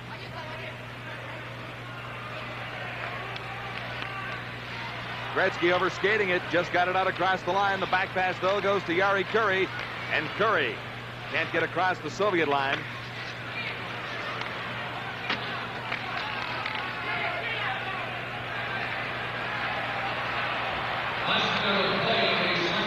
Oilers on the power play into the final minute of the second period. This is Gretzky. Takes the pass across the line, plays it back, the shot, the save, the rebound. Gretzky comes up with it again. This is Curry. Yari Curry working in. Oilers on the power play to the side of the net. And it comes loose. The Soviets claim it quickly. And here comes Makarov. Makarov being trailed by Curry. Curry finally hauls him down. And a penalty coming up. Makarov. Here the Soviets go in again. The backhand shot by Bykov. The Oilers very disorganized in their power play. And a penalty coming up to Yari Curry. Makarov had the big chance. Curry hauled him down. Gee whiz, Curry is known by our standards as a pretty good skater. Not sensational, but Makarov and he started out almost head-and-head. And there again, there's a great save by Belenkov. But Makarov is really moving here, and Curry gives him one hook and gives him to catch up and gives him the second hook. But the Soviet players stayed on that puck and stayed on it very determinedly. Just about had a chance to go to the backhand. They're strong skaters. You've got to really admire their simple skills, their skating, their puck handling, and their mental skills, and their discipline now. They're much more disciplined behind the blue line and on offense than I've ever seen them before. Central Red Army leading the Edmonton Oilers 4-2. Into the final 10 seconds now of the second period. Huddy to the Soviet line, gets across. This is McTavish. McTavish goes wide, trying to work it out for a shot. 2 seconds left, got it back to the point. No one was there for the Oilers. We'll go to the dressing room after 2, trailing by 2. Mistakes. Well, I think the philosophy perhaps is a mistake. You have to know the Soviet club by their reputation is not going to give you any more than 4 or 5, 6 good scoring chances all night long. So you have to match them on defense. You have to match them on puck control. You don't think that Gretzky, Curry, and Anderson, and particularly Anderson, has been very disappointing tonight. But they're not going to go out there and get more than 1 goal, maybe 1.5, 2 at the very most. So if you're going out there to think that the Edmonton Oilers are going to get 1,400 scoring chances like they do night after night in the NHL, that... Scoring a pair of goals, his first one coming at 4:54. Ramo Suman, and then scored less than a minute later to tie the game at 2. But Bykov with an unassisted shorthanded goal at 11:56 made it 3-2. Then Sergei Makarov, another unassisted goal at 17:40, made the score 4-2. Shots on goal now. The Red Army over the Oilers 16-9 in that second period of play for a 2-period total of 26-13. There was a PM Eastern. That should be an outstanding hockey game. Now for the third period play, here's John Wells and Howie Meeker. Well, Howie, what do the Oilers have to do to get back into this game and quickly? Obviously, they need a little more effort and a little more production from the big line, Gretzky, Anderson, and Yari Curry.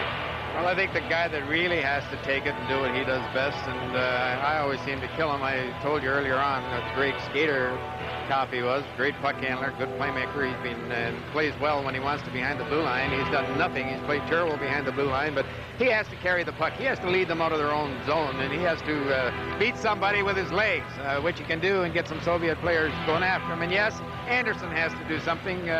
Again, you never know about Anderson. When he comes to play, look out. There's none any better playing his position, which is all over the cotton picking ice. But anyways, the guy with the greatest balance and the guy with all kinds of scoring skills hasn't done anything tonight, and there's the Soviet player with a penalty. Well, there are two players in the penalty box.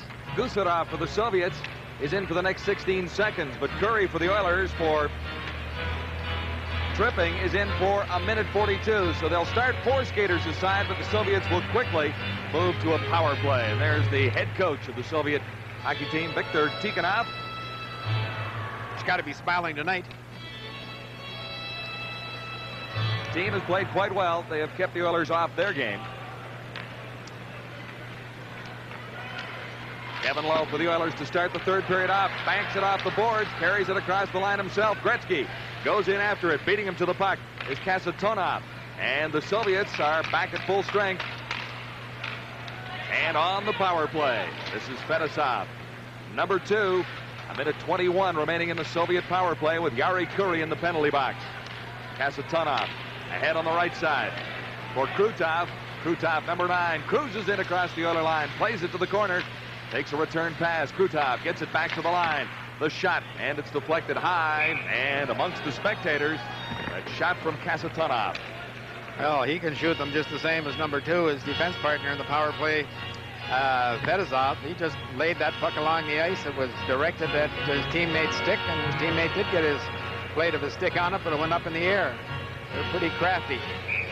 Gee, they pick well. I would think the Europeans, more than anybody else, introduced us to or forced us to the pick plays in hockey, and you watch them tonight. Whew, goodness gracious. Curry is out for another 1 minute 3 seconds. The Oilers trail Central Red Army of the Soviet Union 4-2. Third period action just underway. And the Soviet power play continues.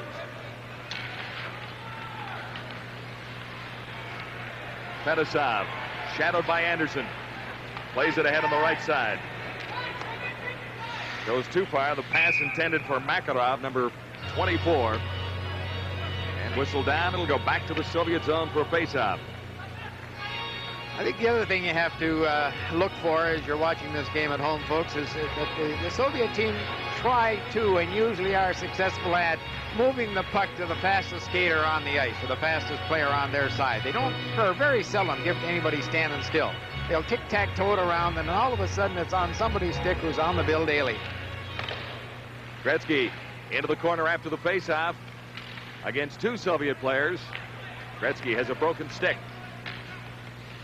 Soviets on the power play for 31 seconds longer as Krutov flips it into the Oilers zone. Moog can't come out to trap that one. McTavish played it to the line, couldn't get it out. Moog out of his net once more for Kevin Lowe. Lowe fires it around. McTavish can't poke it out across the line. Kept in there by Fedosov. Back to Fedosov, who goes to the other side. In close now for Krutov. Krutov had it go off a stick. Lowe was down. It deflected wide of Andy Moog in the Oiler goal. 4 seconds left in the penalty now. And that'll bring Yari Kuri back after this faceoff. There's Craig McTavish. And for you folks who wonder how he's doing out here in Edmonton, he is just playing great hockey. I've watched him pretty closely in the games that I've seen, and he's as harder working player as there is in the ice. He wants to make this club very well. But besides that, he's not a great skater, mind you, but he's got a low panic level. He hangs onto the puck to make a play. He'll take punishment to make a play, and he is playing extremely well here. Very, very smart, very courageously. Bykov for the Soviets at center, number 19, with Gerasimov and Kamyutov, his wingers. Gerasimov on the right side. Face-off to Moog's left. And the Oilers are back to full strength as Curry skates into the play. Long pass goes all the way down. Gretzky trying to cut it out from the other side. Couldn't get to it ahead of Malinkov, the Soviet netminder. Now the Oilers control behind the net. Gretzky flipped it out in front. Claimed there by Kamutov, number 15. Soviets to the Oiler line. Kamutov has it taken off his stick. This is McSorley for Edmonton. Weak backhand into the Soviet zone. 4-2, Central Red Army leading the Edmonton Oilers. Charlie Huddy for McSorley along the boards. In for McClellan. McClellan is taken out of the play. Bykov. This is McClellan for the Oilers. McClellan, number 24, took a pass from Suminen, flipped it out in front, and the Soviets start back. Kamutov lost it. Gerasimov had difficulties. And well, I don't know. Are coming up. It can't be too many players on the ice, sure, but the guy has to be at the bench and out of play. The only one player touched the puck, and that was the puck carrier. A few moments ago, there's Tikhonov. He's complaining. I think he's got a legitimate beef. Anyways, Paul Coffey, as I said earlier, has to do what he does best. And the other thing is, on the point, on the attack, he pinches more and better than anybody else in the game. And for the first time in this contest a few moments ago, went in deep into the hash marks, adjacent to the parallel or to the face-off spot, threw the puck in front of the net, and was almost tipped in. He has to do that, do it constantly. Now, mind you, count them. Count the red shirts, Howie. There's a couple out there, Howie. Yeah, there's all kinds at the bench, though, but these two at the bench, they're certainly out of play. There's no doubt about that. Had any of the ones in the vicinity of the bench touched the puck other than the puck carrier, sure, too many men on the ice. The crowd called that penalty anyways. 17-14 to play in the third period. The Soviets lead the Edmonton Oilers 4-2. These teams are quite familiar with each other. I was just going to say, Victor's writing it down. That's the last game that official's going to do in this series. Too many men at 2:46. Oilers power play. Gretzky, Curry, Anderson with Huddy and Coffey at the blue line. Anderson pushed off the puck by Fedosov. See, that Fedosov knew his teammate was coming. All he did is held Anderson against the boards and pushed the puck out for his teammate to come and pick it up. They have good communications. Huddy lost it to Krutov. Gretzky reclaimed it. Here's Paul Coffey. Coffey to the line. Went to the open side with a weak pass. Soviets start right back. Makarov, 24. Moog the save. It was likely wide of the target. Moog held on anyway. Well, again, Coffey did what he does best up through center ice, and then he got to the blue line, and he quit skating.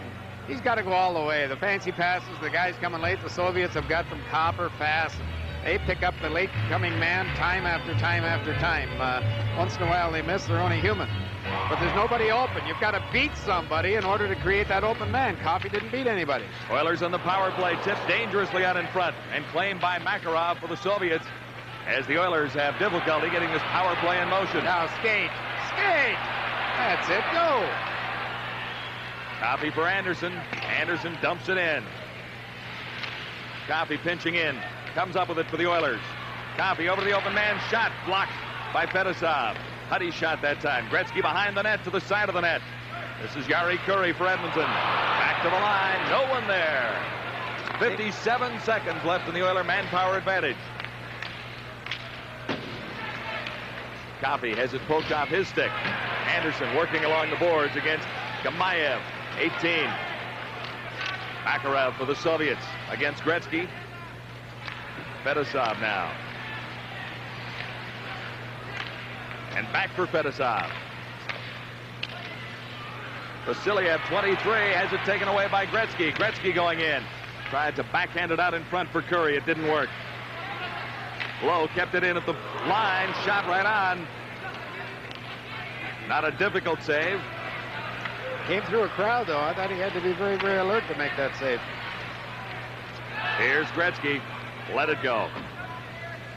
Across two lines, so Gretzky let it go into the Soviet zone.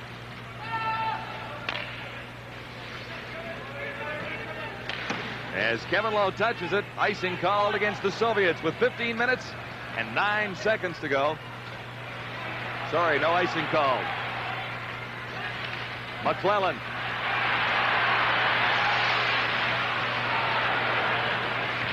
Suminen.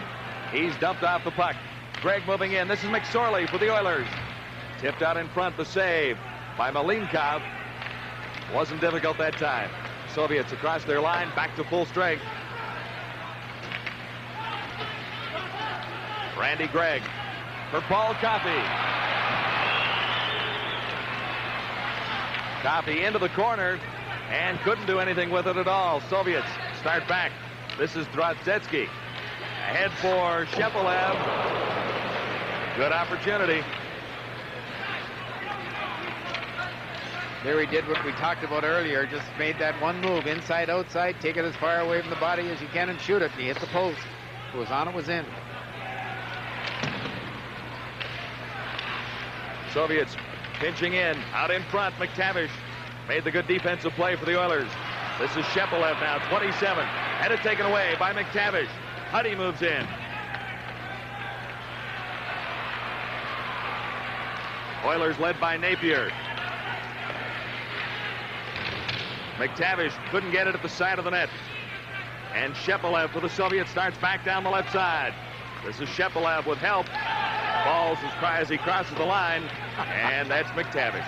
Discretion was the better part of valor there. I'll tell you, Kevin Lowe had them all lined up, and he did a quarterback sneak. Mark Napier banked it off out in front.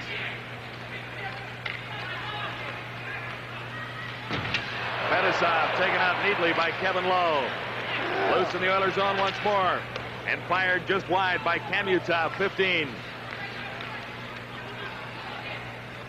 Kamutov dumping it into the Edmonton zone once more with 13:06 to play in the third period. Low for the Oilers. Headman pass for Gretzky. Not quite. Gretzky got it out in front. And there, Kasatonov started the Soviets back. 2-on-1 for the Soviets. Dangerous play here. They move in. Moving right out in front. The shot fired just wide by Gerasimov. The 2-on-1 played almost perfectly until the shot was taken. Fetisov clears it in. Moog sets it up. They're doing a pretty good job on Gretzky. Now it comes loose for Gretzky. Takes the pass from Anderson. Gretzky moving in, takes the shot. Couldn't get much on it. Cleared out in front. The shot fired just wide by Jackson. 29 for the Oilers. And there's a penalty called by Kerry Fraser. 4-2. The Soviets leading the Edmonton Oilers. 12 minutes, 16 seconds to play in the third period. Tempo's getting a little high as Kasatonov goes off for 2 minutes. The Oilers go to the power play. There's the left elbow sliding in. So the Oilers with a power play have McClellan out there at center. He wins the draw back for Coffey. Coffey moving in. Paul Coffey, number 7 with the puck. Had it roll off his stick. Babinov. The Soviets claimed it but couldn't get it out. Oilers on the power play. It's kept in by Suminen. This is McClellan with Coffey. Coffey the shot. And the net off its moorings. No goal. The red light did not go on as the Oilers moved in and had a pretty good scoring opportunity, but Malinkov made the save.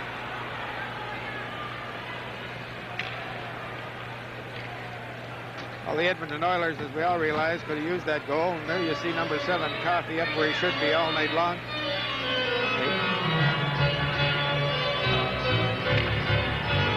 I'm not sure. Let's see that again. There's the save. And he goes down. That's off. There's Coffey putting it in. Yep. Yeah. Good call. No goal. Well, that fellow you're looking at has had a miserable night both with his legs and with the stick.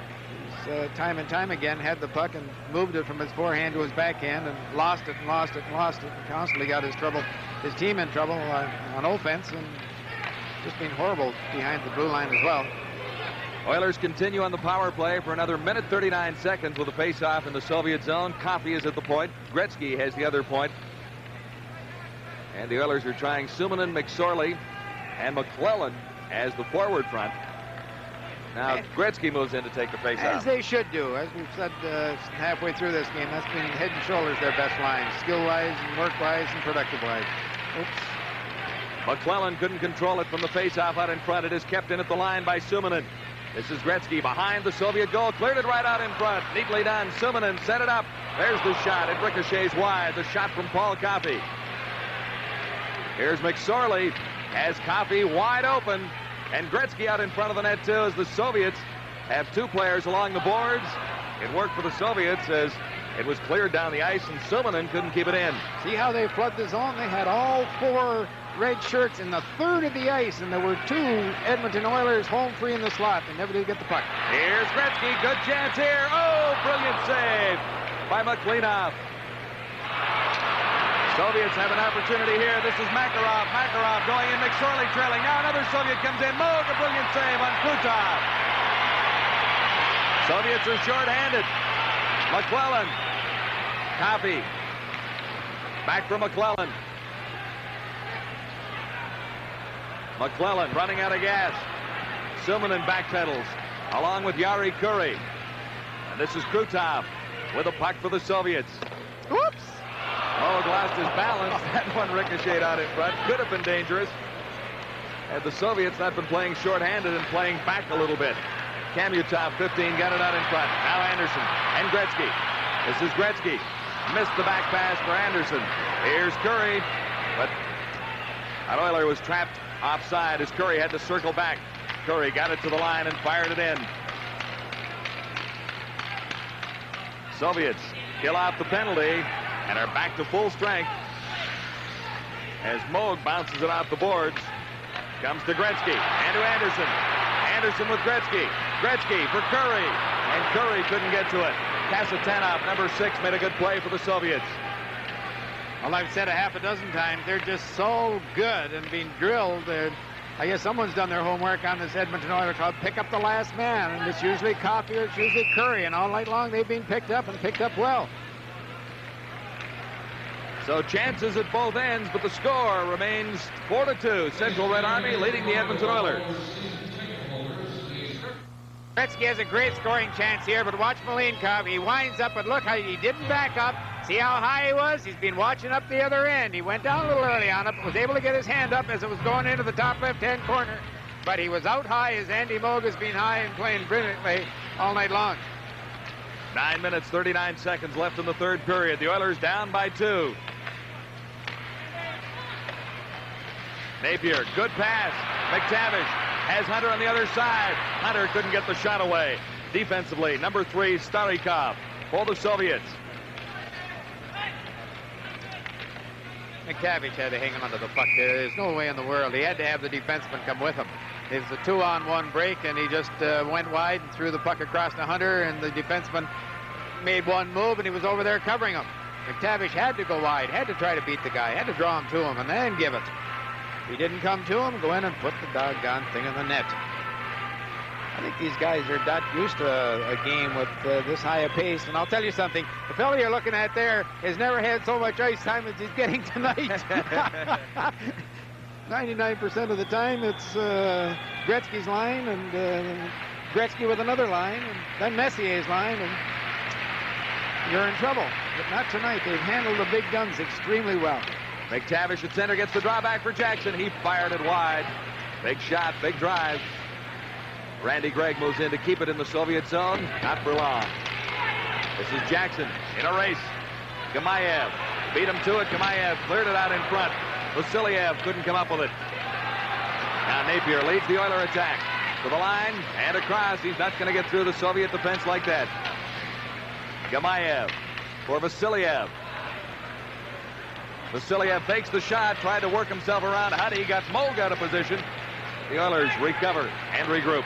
Huddy, pass on the right side. Hunter slips it through. Now Hunter kicks it across the line.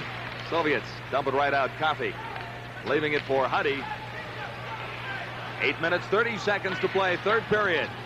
4-2 Soviets leading the Edmonton Oilers.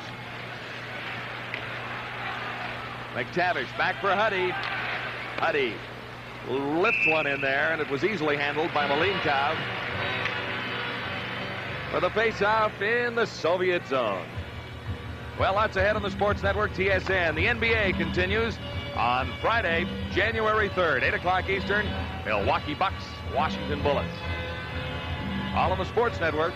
Lots of hockey coming up as we move with this series to Calgary in 2 days. Sunday night, the Moscow Dynamo and the Calgary Flames at 8 o'clock Eastern Time, live from the Saddle Dome in Calgary.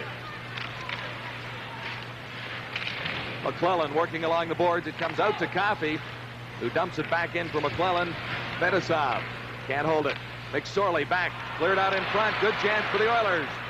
But it was Simonin who couldn't quite tip it and gain control. Now Makarov starts back. Makarov, one man and a goalie to beat, drops it back. Krutov scores. That's how it's done. You'll not see it any nicer than that, folks. Even coming out of their own end. I think it was Makarov finally put it in. But just watch this. He'll draw a player to him, cut to the middle. There's the drop pass. Now he'll go wide and lay it right across. Oh, just beautiful. And it was just a nice teed up shot, an effortless shot. Coming out of there's the key. Here it's a 1-on-nobody. Okay, or 1-on-1. Now it's a 2-on-1. Now it's a 3-on-2. And that third guy is just home free. They have unbelievable mobility, good puck handling, and they know what they're doing on offense. Gorgeous goal, gorgeous. Krutov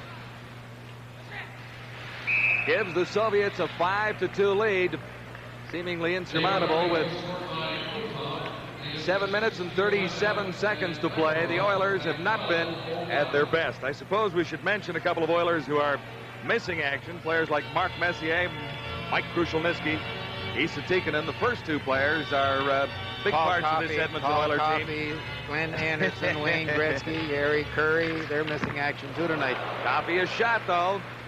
It was Leanoff. Well, Leanoff made the save.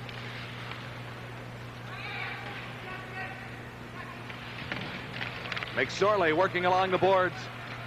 The Soviets come out with it. This time it's Gerasimov, number 12, still hanging on. Headed back to the line. Gerasimov now to the Oiler line, and across, got by McSorley, couldn't get by Charlie Huddy. 5-2, the Soviets lead the Edmonton Oilers. The Central Red Army team, number 1 in the Soviet Union.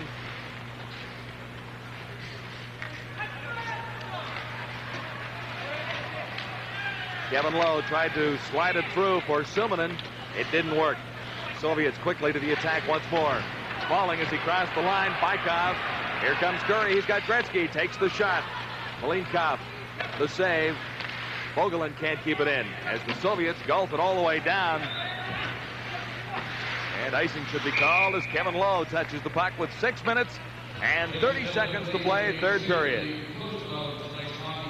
I'm beginning to wonder what kind of conclusions you can draw about this tonight. Obviously, the Soviet teams have more skill, deeper skill. They skate so well. There are stars on the Edmonton Oilers, then there's a supporting cast. And the supporting cast tonight, because of a couple of outstanding efforts, probably being as good as anybody wearing a white jersey. But certainly the depth of their skating, the depth of their puck handling, and their philosophy, their theories, their discipline has just been so much better than the Edmonton Oilers. Drozdetsky got around one Oiler defender, tried to clear it out front. That play was foiled. Here's Anderson for Edmonton. For Curry. Curry tried to return it to Anderson, and the Soviets take over. Gusarov into the central ice area. Anderson, one more try. Gretzky outside at the Soviet line. Well, there's a guy who's had a bad night like a lot of people have, but normally he's just a heck of a hockey player. He's got as good a wheels as anybody in the league. Better balance probably than anybody else. I've seen him score goals standing on his head or over on his ankles, and he can score goals, and when he comes to play, when he's right, he'll pluck you, I'll tell you. He is something else. But in all fairness to him, he hasn't played for, a couple of weeks, but he's practiced with the club, and he's against probably as good a club team as there is in the world, so. Chance for the Soviets here, going right in, they score! Veselov beats Andy Moog for the 6th time. And boy, they can score quickly. Oh, they can. They don't miss the golden opportunity. All right, here's the pass. Look at it. Hits the stick, but the Vasil picks it up and takes one look there, and he sees where Moog is, and Andy had to be coming out a little more. There wasn't very much room, but he picked it. He had a pretty good angle right here. There's the pass to the open man, and that's their key to the skating man as well. You move the puck from the toe of the stick onto the heel and let it go, and you got to say it's a good shot and a good pass, but again, the key is they get it to someone who's moving, who's skating. 6-2 now. 5:49 to play. Third period. Oilers in tough against the Central Red Army. Back to the line now in the Soviet zone, deflected out in front. That shot from Jackson. Into the corner after it. Mike Rogers. Rogers for McTavish. McTavish can't get anywhere with it. Look at them flood the zone. Look at there, and they come up with the puck. And the Soviets to the Oiler line once more. Vasiliev. And it's offside as Vasiliev just a stride ahead. Kasatonov was offside. NHL Soviet Series 85 continues on the Sports Network, TSN. Plans Coliseum in Edmonton, Alberta, the Edmonton Oilers in difficulty, to say the least, against Central Red Army of the Soviet Union. 6-2 now with just over 5 minutes to play in the third period. Coffey trying to get the Oilers out of their zone. McSorley takes the pass on the right side and just dumps it in. The Oilers have been content to do that much of the evening. Well, they couldn't come up with a cotton-picking puck if they had 10. Just watch what happens here when you shoot it in. And that's something that all of a sudden just dawned on me. But I haven't seen the Soviet team shoot the puck in yet, folks. A little something going on behind the Soviet net there as Krutov now takes it across the Oiler line. Takes the shot. Play broken up by Suminen, who starts out. McSorley trailing. Suminen can't get around the defense. Gusarov for the Soviets. Got it to the line, not quite out. Backhanded in by Charlie Huddy. Loose out in front, but the Soviets clear quickly. Tiamenov, number 28, gets it over on the left side.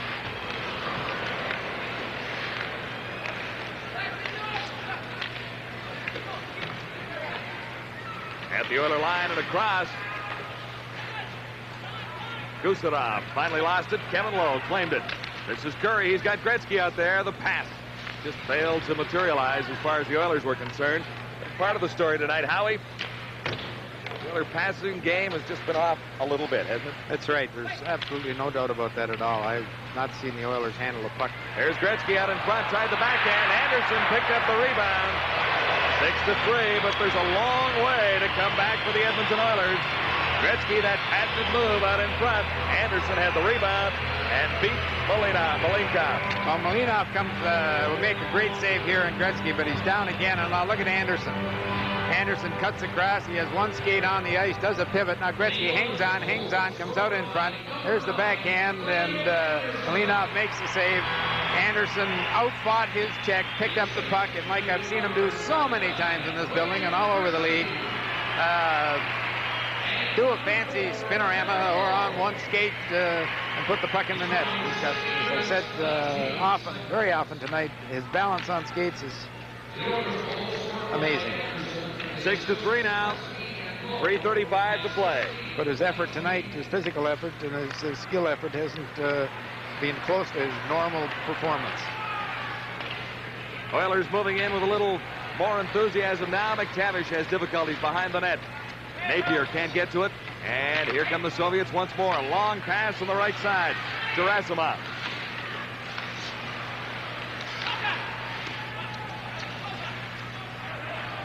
Soviets circling. Defense moving in. Loose to the Soviets. This is Gerasimov again, number 12. Somebody better finish a check on those red turkeys out there. I'll tell you something, they're going to be in trouble. You can't force them off the puck and not stay with them. Hunter ahead for Napier at the line. He couldn't get anywhere. My goodness. They skate to open ice and put the puck in open ice extremely well. Coffey tries it for the Oilers now to the line. Just got out of the way of a check. 6-3. Oilers trailing the Soviets, this Central Red Army team. And you were right, Howie. They don't look very tired after playing in Los Angeles last night.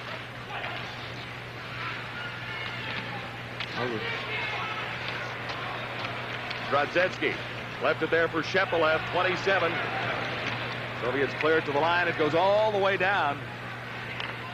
Malinkov out to set it up, plays it ahead on the right side. It is now back for Babinov, number 4. Good check from McClellan. Zubin. And Shepelev now, 27. McSorley for the Oilers, for Gretzky. Lots of ice.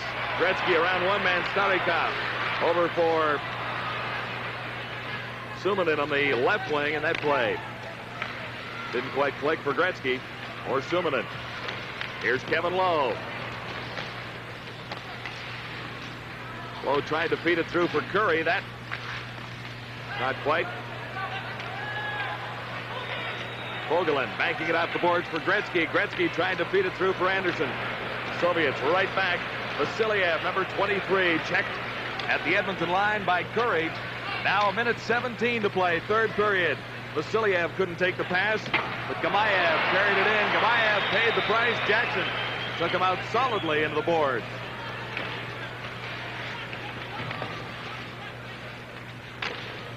Gretzky chops it out, can't get it across the line.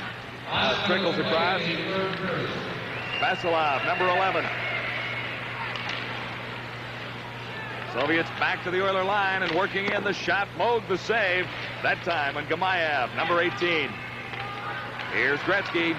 One last chance for the Oilers to make it a little more respectable. They trail by 3. Down to 30 seconds left in the period and the hockey game. Did you see that pass a moment ago? Just something else. Krutov to Timonen. Soviets to the line once more. Kasatenov takes the shot. Moog the save. He had nowhere to go with it, so he held on. With 16 seconds to play, there'll be a face-off in the Oilers zone. And that man, Viktor Tikhonov, has to be pleased with the results of his North American tour so far. How would you like to have the problems he's got with all that skill? That's like Lynn say they're having problems in the National Hockey League. They got to enjoy life. It's great fun for them to be involved in the game with all the skills that they have at their command. And normally when the Edmonton Oilers skills are going, look out. They do the same thing to teams in the National Hockey League that the Soviets are doing to them tonight. Now they know how it feels. Time running out. 15 seconds to play. The shot. Moog is bounced on his backside, but the shot didn't get through that time. Hunter goes to the far side. Napier gets across the line, feeds it through for McTavish, and he couldn't control it. That's going to be the old hockey game as the Edmonton Oilers go down to defeat in a hockey game where a few Oiler mistakes cost them dearly.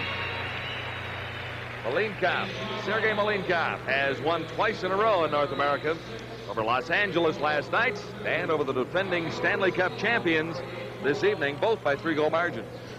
Well, you saw the game played this evening, folks, as it should be played. A team with 4 lines and of skilled hockey players, and the same on defense. All skate extremely well, all handle the puck, and all very well disciplined. That's the key to me, how disciplined they were. They played on defense like they had to and on offense like they can.